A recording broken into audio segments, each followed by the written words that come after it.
कानपुर में traffic police कर्मियों को मिली एसी कैब, तपती गर्मी से मिलेगी राहत। जिस गर्मी में एक कदम भी चलना मुश्किल साबित हो रहा है, उस गर्मी में ट्रैफिक पुलिस कर्मियों का बीच चौराहे पर खड़े होकर यातायात व्यवस्थित करना किसी चुनौती से कम नहीं। कानपुर पुलिस ने अपनी ट्रैफिक पुलिस के जवानों को राहत देने के लिए अनोखा कदम उठाया। अब कानपुर शहर के चौराहों पर खड़े होने वाले ट्रैफिक जवानों के लिए एयर कूलिंग वाले एसी कैब की व्यवस्था की गई है, जो गर्मी में ठंडी हवा देने का काम करेगी और पुलिस को ठंडा रखेगी। 20 अप्रैल को रोजगार मेला। बेरोजगारी की समस्या से जूझ रहे युवाओं के लिए खुशखबरी है। ललितपुर के प्रतिष्ठित शिक्षण संस्थान श्री दीपचंद्र चौधरी महाविद्यालय में 20 अप्रैल 2024 को रोजगार मेले का आयोजन किया जा रहा है। ये रोजगार मेला सरकारी और निजी क्षेत्र के लगभग 25 प्रतिष्ठित विद्यालयों के लिए एक मंच प्रदान करेगा, जहां बीएड और डीएलएड डिग्री धारक उम्मीदवारों को टीजीटी, पीजीटी और पीआरटी के पदों पर रोजगार मिलने का सुनहरा अवसर मिलेगा। सुबह गोरखपुर से चलेंगे तो दोपहर बाद पहुंच जाएंगे सिलीगुड़ी। 3 राज्यों के लिए बड़ी सौगात है ये एक्सप्रेसवे। भारत में अब सड़कों का जाल बिछाया जा रहा है। देश में कई एक्सप्रेसवे बन चुके हैं, कुछ पर काम चल रहा है और कई एक्सप्रेसवे प्रस्तावित हैं। उत्तर प्रदेश के गोरखपुर से पश्चिम बंगाल के सिलीगुड़ी तक भी एक्सप्रेसवे बनाया जाएगा। 3 राज्यों से गुजरने वाले गोरखपुर सिलीगुड़ी एक्सप्रेसवे के लिए जमीन अधिग्रहण का काम शुरू हो चुका है। भारतमाला परियोजना के तहत भारत नेपाल सीमा के समानांतर बन रहे इस ग्रीनफील्ड एक्सप्रेसवे के बन जाने से गोरखपुर और सिलीगुड़ी के बीच की दूरी 519 किलोमीटर की रह जाएगी। अखिलेश यादव का बड़ा ऐलान। सपा अध्यक्ष अखिलेश यादव ने यूपी के मुजफ्फरनगर में आयोजित चुनावी रैली में कहा कि पहले चरण के चुनाव से ही हवा बदल रही है। इस बार बीजेपी का सफाया हो जाएगा। सपा सरकार में मुजफ्फरनगर और यूपी में ऐतिहासिक काम हुए हैं। सपा सरकार ने पुलिस को 100 नंबर दिया है, बीजेपी ने इसे 112 कर दिया। संगम नगरी प्रयागराज में पर्यटकों को मिलेंगी वर्ल्ड क्लास सुविधाएं। 41 करोड़ लोगों के आने का अनुमान। योगी सरकार संगम नगरी प्रयागराज में महाकुंभ को भव्य और दिव्य स्वरूप देने के लिए सतत प्रयास कर रही है। ऐसे में योगी सरकार महाकुंभ में 41 करोड़ से अधिक श्रद्धालुओं के ठहरने के लिए विश्व स्तरीय सुविधाओं की व्यवस्था सुनिश्चित कर रही है। इसके लिए योगी सरकार कुंभ क्षेत्र में 10,000 से अधिक की क्षमता वाली टेंट सिटी बना रही है। गाजियाबाद से जेवर एयरपोर्ट जाने में नहीं मिलेगा जाम, बनाया जाएगा फ्लाईओवर।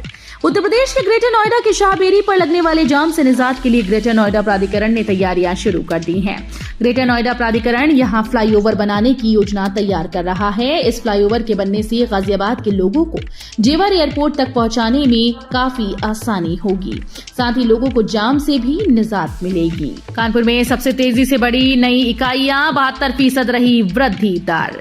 कभी अपनी सूती मिलों के दम पर दुनिया भर में धमक जमाने वाले कानपुर ने एक बार फिर से फर्राटा भरना शुरू कर दिया।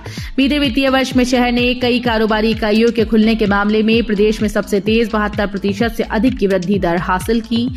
ये वृद्धि दर नोएडा, लखनऊ और गाजियाबाद से भी ज्यादा है। कानपुर में 45 किलोमीटर तक मार करने वाली तोपों के गोले बनेंगे। फोर्जिंग प्लांट बनना शुरू।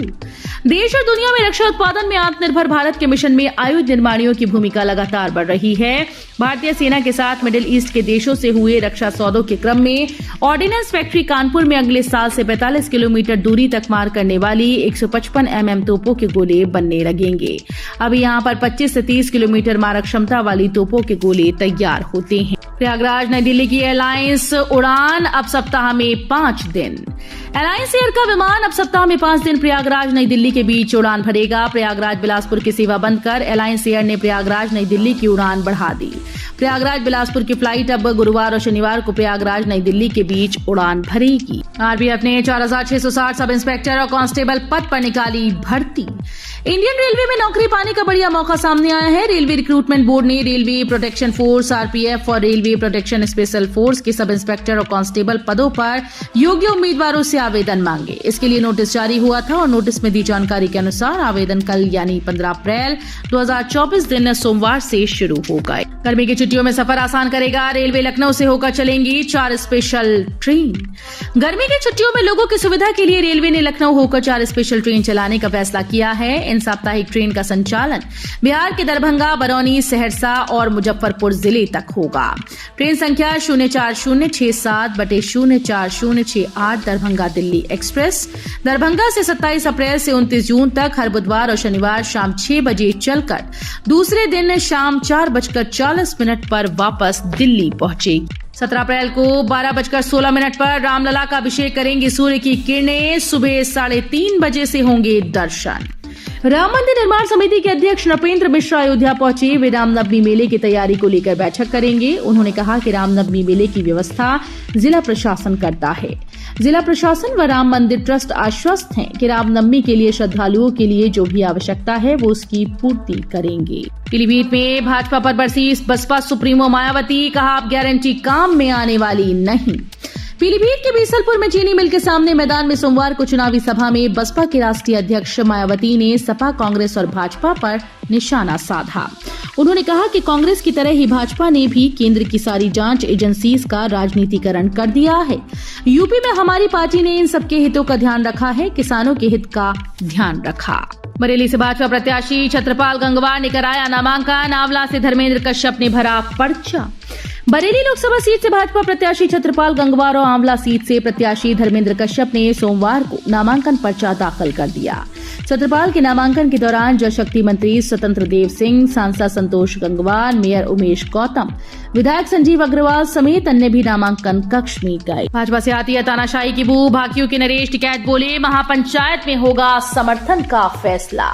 किसान नेता नरेश टिकैत का कहना है कि उनकी भारतीय किसान यूनियन ने 2014 के लोकसभा चुनाव में खुले तौर पर भारतीय जनता पार्टी का समर्थन किया था, लेकिन सत्ता में आने के बाद पार्टी उनकी उम्मीदों पर खरी नहीं उतरी। टिकैत ने अफसोस जताया कि केंद्र की भाजपा नीति सरकार ने 2020-21 में दिल्ली की सीमाओं पर 13 महीने तक चले विरोध प्रदर्शन के दौरान लगभग 750 किसानों की शहादत को स्वीकार नहीं किया। अयोध्या में हनुमानगढ़ी के आंगन होगा विस्तार, पुराने भवन होंगे ध्वस्त। रामलला की प्राण प्रतिष्ठा के बाद अयोध्या में उमड़े श्रद्धालुओं की रैली को लेकर सड़कों के चौड़ीकरण का अभियान शुरू हुआ था। यह अभियान हनुमानगढ़ी में चल रहा है। अयोध्या का सबसे प्रमुख श्रद्धा केंद्र होने के कारण यहाँ श्रद्धालुओं की सर्वाधिक भीड़ होती है, लेकिन मंदिर प्रांगण बेहद संकरा है।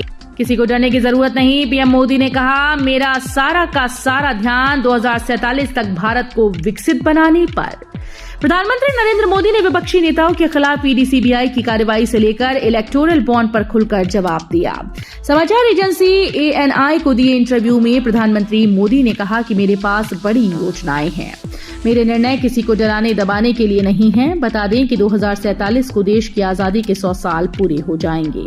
इसको लेकर पीएम मोदी ने कहा कि ऐसे समय में देश में एक प्रेरणा जगनी चाहिए।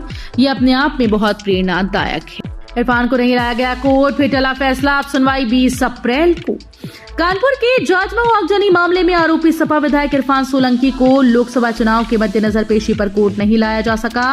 कोर्ट का फैसला भी एक बार फिर से टल गया है। MP MLA सेशन कोर्ट के विशेष न्यायाधीश सत्येंद्र नाथ त्रिपाठी ने अब 20 अप्रैल की तारीख नियत की। VIP कल्चर पर फिर होगी मां। टोल प्लाजा में होगा बड़ा बदलाव। हाईवे से हटेंगे ये होर्डिंग्स। VIP कल्चर पर सरकार एक बार फिर से मार करने की तैयारी कर रही है। अब खबर है कि राष्ट्रीय राजमार्गों पर लगे उन होर्डिंग को हटाने की योजना है जिनमें टोल टैक्स से छूट हासिल करने वाले लोगों के नाम लिखे होते हैं। हालांकि इसे लेकर आधिकारिक तौर पर कुछ नहीं कहा गया, लेकिन संभावनाएं जताई जा रही हैं कि नई सरकार इस पर प्राथमिकता से फैसला ले सकती है। जेवर से गाजियाबाद तक मेट्रो और नमो भारत ट्रेन के स्टेशन के बीच 1.20 किलोमीटर और अधिकतम 3.14 किलोमीटर की दूरी निर्धारित। नोएडा एयरपोर्ट से गाजियाबाद तक जुड़ने वाली मेट्रो और नमो भारत रूट पर आबादी के हिसाब से स्टेशन के बीच की दूरी तय कर ली गई। राष्ट्रीय राजधानी क्षेत्र परिवहन निगम ने प्राधिकरण के अधिकारियों के साथ बैठक कर इसका खाका तैयार किया। गाजियाबाद के सिद्धार्थनगर से इकोटेक 6 तक 39.39 किलोमीटर लंबे ट्रैक पर बनने वाले 18 स्टेशन के बीच ज्यादा आबादी के चलते न्यूनतम दूरी 1.20 किलोमीटर और अधिकतम 3.14 किलोमीटर निर्धारित की गई। लोकसभा चुनाव से पहले आलू प्याज की थोक कीमतों में 50% से अधिक का इजाफा। WPI मार्च में 0.53% पर।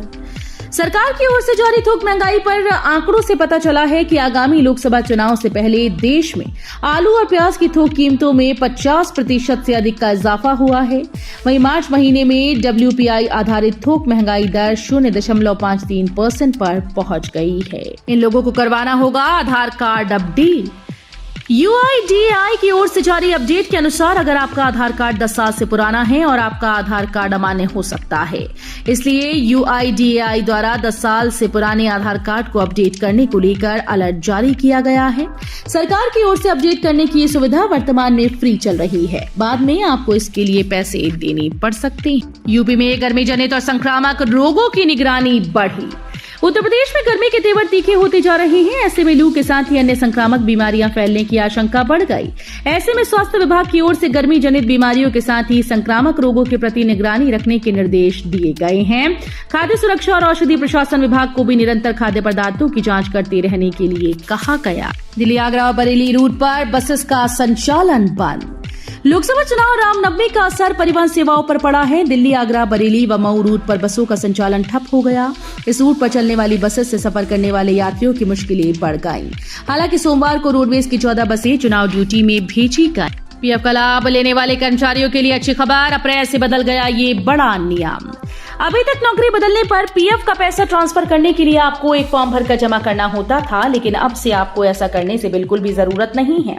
नौकरी बदलते ही पीएफ अपने आप ट्रांसफर हो जाएगा। नए नियमों के तहत नौकरी बदलने पर पीएफ का पैसा ट्रांसफर करने की जरूरत नहीं होगी और न ही इसके लिए कोई विशेष फॉर्म भरने की जरूरत होगी।